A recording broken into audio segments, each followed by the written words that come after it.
Chapter 17, on Beneath the Billionaire'S Mask, the echo chamber, Midtown Manhattan, the spark. It started with a clip, 17 seconds, a grainy excerpt from a tech panel Damian had spoken on 7 years ago. The moderator asked about early influences on WolfOS, and Damian, smirking, confident, answered, "Some of the best ideas start as someone else's mistakes." The audience laughed. But now, stripped of context, the quote lit up the internet.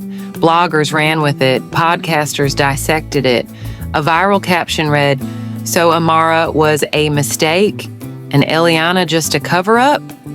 The backlash came fast and vicious. Brooklyn Heights, Eliana's studio. Eliana was sketching when her phone buzzed. Text from Joan Kelly. "Hey, you might want to look at this." Eliana opened the link. Her stomach dropped. There was Damian's face, frozen mid-smile, plastered across headlines with words like narcissist, manipulator, and power thief. Even worse, her name was being dragged into it. She left art to chase a billionaire. Every muse becomes a martyr. Maybe the painting was a PR stunt all along. Eliana put her pencil down and breathed, in, out, steady. This time, she wouldn't run. Damian, staying silent for now. Heart called first. "Say something, deny it, frame it. We can spin this." But Damian shook his head. "No spin, no more masks." Eliana walked into the room as he ended the call. "They're dragging you," she said quietly. He turned to her. "Us." She crossed her arms. "Are you going to clarify?" "I'm thinking." She didn't press, but he saw it in her eyes. "Clarify soon." The media machine grows teeth. By the end of the day, a tabloid posted a source claiming Damian downplayed Amara's death when she disappeared. An ex-contractor tweeted that Wolf Labs had always been a boys' club with a great PR team. Someone even started a petition demanding Wolf return his honorary doctorate. But what hit hardest was a podcast episode titled "The Woman Behind the Algorithm," where Amara, now officially public, told her story. "I trusted a man to build with me. He built on me instead, and the woman he's with now. I hope she knows her canvas will be the next platform." Eliana holding her ground. Joan called again. "You okay?" Eliana nodded, even though her chest felt tight. "I'm not backing down," she said. "Not pulling the show. Not changing the narrative." Joan hesitated. "I support you. But the gallery's nervous. Just be careful." Eliana thanked her and hung up. Then she grabbed a new canvas, large, blank, wide enough to hold rage and restraint, and began painting again. This time, not her past, not her grief, but her line in the sand. Final scene, a private decision. That night, Damian and Eliana sat together on the floor again, the same blanket as before. She finally asked, "Do you regret saying it?" Damian looked at her. "I regret how easily the world wants to believe the worst of people who've already paid for being imperfect." She nodded, then asked, "Do you want me to stay quiet?" His voice was sure. "I want you to be louder." And for the first time in days, they smiled. Together, the painting that spoke back.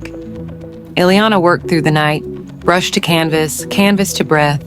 The painting was unlike anything she'd made before, less figurative, more visceral. A swirl of light and shadow, interlocking hands, layered beneath words, scratched into the surface with the sharp end of her palette knife.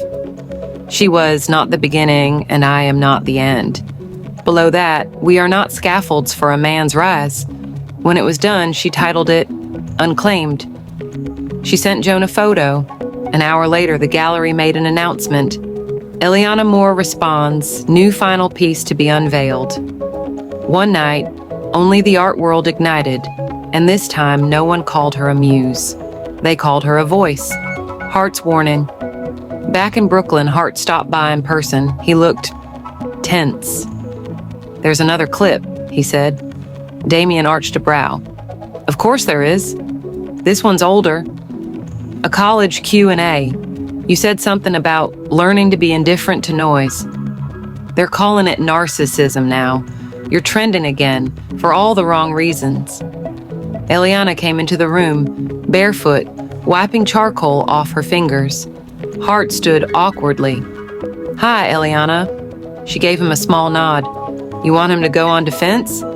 "I want him to survive." Damian shook his head. "Then I need to go on record. One time, one room, one interview.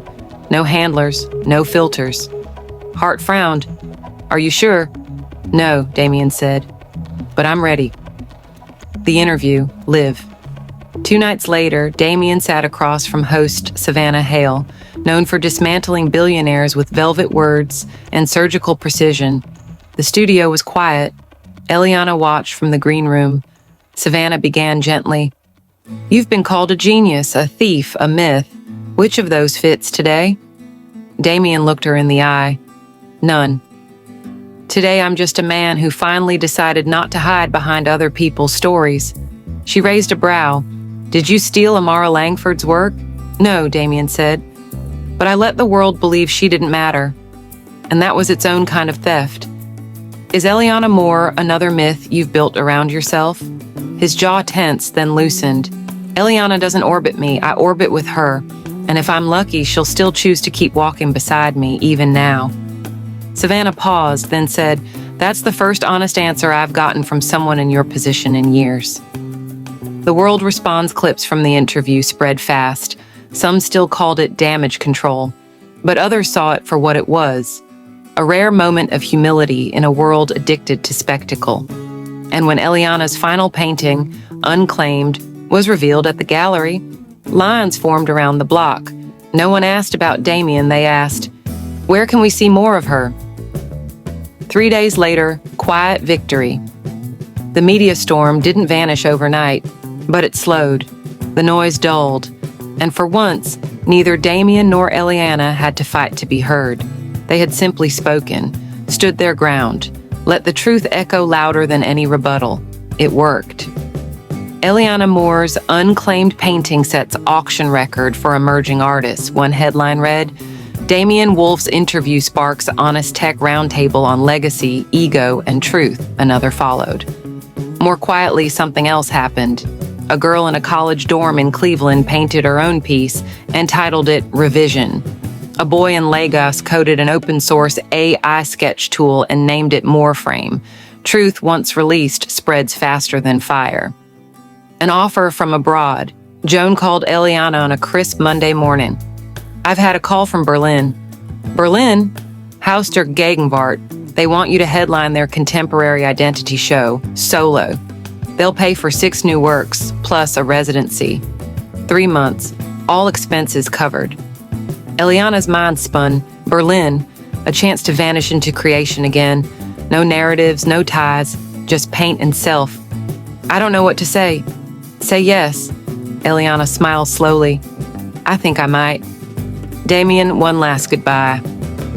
That night, Damian sat alone in his study and opened an old leather-bound journal, one he hadn't touched in over a decade. It was his mother's. Inside were pages of thoughts about presence, about choosing family over ambition, about listening, especially when the world is loud. He copied one quote into his phone. "Silence is not weakness. Sometimes it's the only space where truth is safe enough to grow." Then he made a call to the board of Wolf Labs and stepped down completely. No advisory seat, no honorary title, no tether to the machine he once bled to build. He chose stillness, not as surrender, but as rebirth. Brooklyn. The choice. Later that week, Eliana sat across from Damian on the rooftop again, holding a folded letter. "I'm thinking of going," she said. "To Berlin?" She nodded. 3 months, maybe more. He didn't flinch, didn't beg, just said, "Good." She looked surprised. "You're not scared I won't come back?" His voice was soft. "Sure. I'm scared you won't go." Eliana reached for his hand. "What about us?" "We're not breaking," Damian said. "We're breathing." She smiled. Tears caught in her lashes, but they didn't fall. "You're not coming with me, are you?" He shook his head. "Not this time. I need to build something quieter." "Like what?" "Myself. The final scene. 2 departures, 1 thread. The airport was busy but peaceful. Damian stood with Eliana near her gate, hands in his coat pockets. No spectacle, no last-minute confessions, no cinematic kiss, just a woman heading toward herself, and a man finally unafraid of letting her fly. Before boarding, Eliana turned back.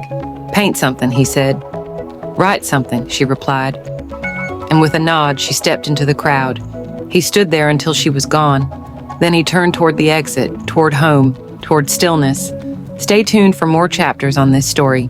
Don't forget to hit the subscribe button and turn on notifications on this channel. Like, share, and comment. See you on the next one. Thanks for watching.